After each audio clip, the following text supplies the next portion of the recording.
College Football Update with your host, Sean Spencer and Alex Loosemore. Yo, let's move on to you and your conference because there was some interesting things that happened this week. Yeah. Let's go with it. Obviously, the usual things happen. Let's go first of all to the Maryland game. Maryland was one of the teams that we thought was going to be up there challenging you guys. And mind you, they could still play tough later in the year when you guys got to play them. But I think you agree with me. This is a shocker, man. Northwestern? Yeah, Northwestern, I mean, they took Penn State to their absolute limit. It was tied at the half, if I'm not mistaken, and then Penn State just kind of out-talented them the rest of the way. So when I saw it close late in the game, I was like, yeah, okay, like Maryland, they're better. They'll just out-talent them, similar to Penn State, and they'll pull away late, and then it just didn't happen. So, I mean, props to Northwestern. They're right in the middle of that Big Ten West race, which is packed as ever. It's always loaded like that. But yeah, Maryland has been pretty disappointing this year in conference. So, I mean, you look at it, they're 2-3 in the conference and 5-3 overall. So they're undefeated outside the conference. They just can't get the wins in conference this year, which is huge. Huge. And at this point right now, you got the Rutgers just ahead of them. But let's be honest, in the East, it's a 3-team race still with Ohio State and having the tiebreaker. But right now, Michigan and Ohio State, that one right now, you guys are on a collision course down the way. We've seen Ohio State play. They got the W over Wisconsin by 2 touchdowns.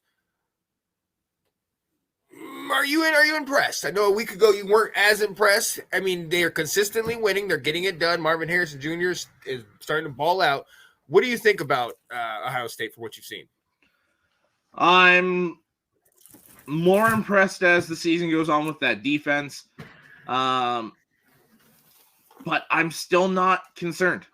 That offensive line is still real bad. And then McCord is decent. I wouldn't even say he's good yet. There's multiple quarterbacks in the conference I'd take over him currently. I think he's got a really good set of weapons, really good defense right now. But I do still think the division is ours to lose. Gotcha. Yep. Yeah, you had to throw the S on the end of Michigan there, Ben. Nice. I see you.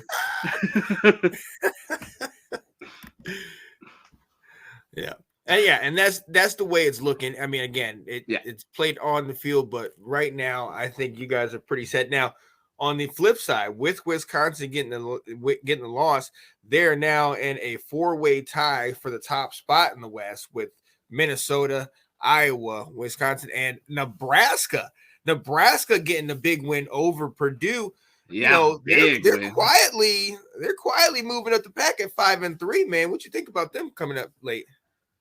Yeah, and this is an interesting one because we knew they'd struggle early with Matt Rule coming in, getting that new system in place.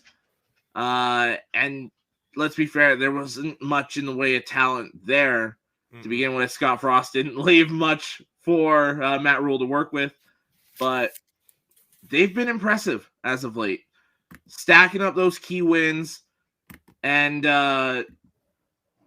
making this a real interesting race going down the final stretch here.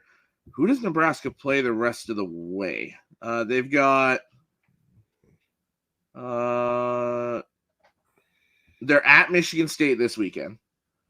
So that's an interesting one there. I like them to take that game. Yeah. Then they host Maryland, go to Wisconsin, and host Iowa to end the season. So here's the thing. They can lose the Michigan State and Maryland ones. If they win out against Wisconsin and Iowa, they probably win the Big Ten West.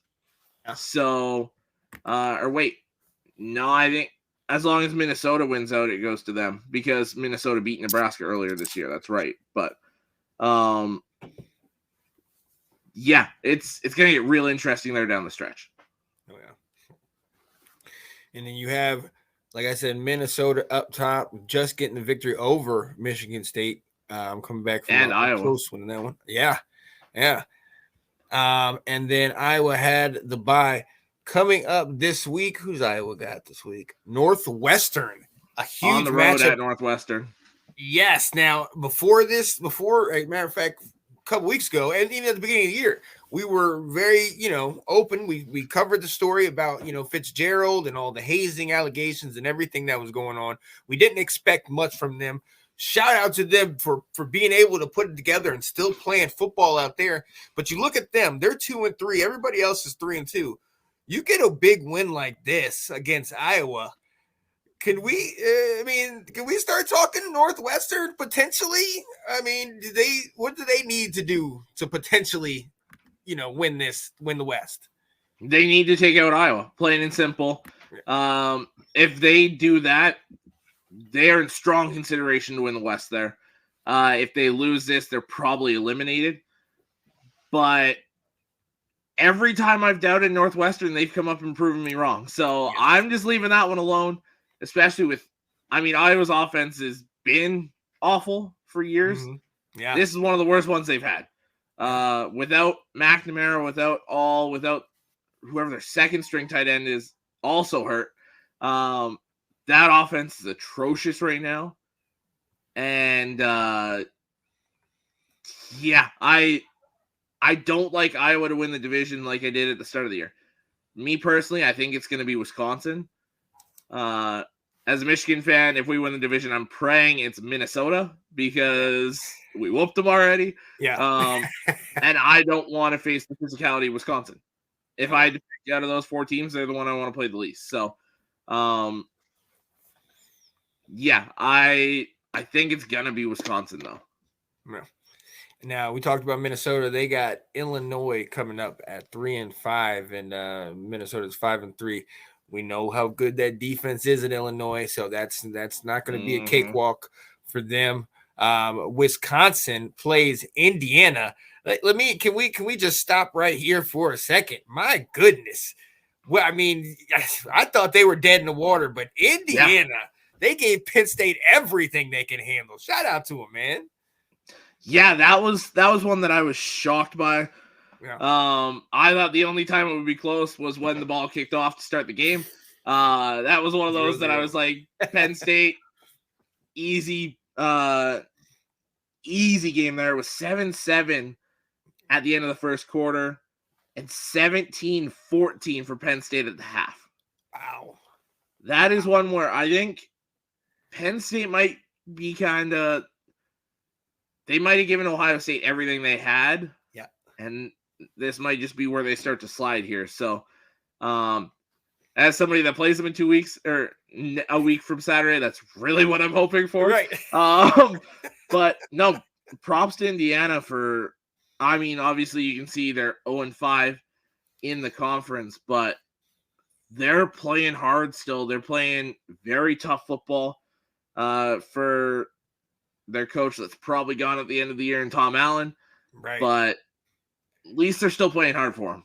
Yeah, we talked about him in the beginning of the year, talking about how long is he going to last. So the fact that he's still there says something. But look, I do think that's a bigger issue with Penn State is that we've seen this. They start slowly, and maybe it's because of the guys being young. The two running backs and Aller over there, but Illinois, they started slow and they were far superior to them. Northwestern, they started slow before they were able to stretch it out.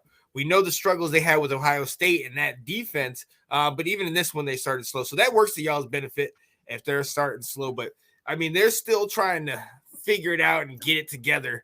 But it'll be interesting to see them down the stretch, man, because that one loss, man.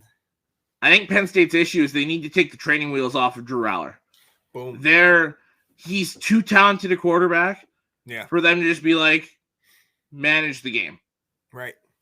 He's a guy that's going to win you a lot of games. He might lose you a couple games, but he is going to win you a lot of games. Right. Take the training wheels off. Let the kid go. Let him show you what he's got because he's a dangerous quarterback. And to me, he's the only quarterback I'd take over him in the conference is JJ right now. Right. I think he's that good, that talented, and they need to let him show it. Yeah. So we'll see. We'll see, man. We'll see if they get this done.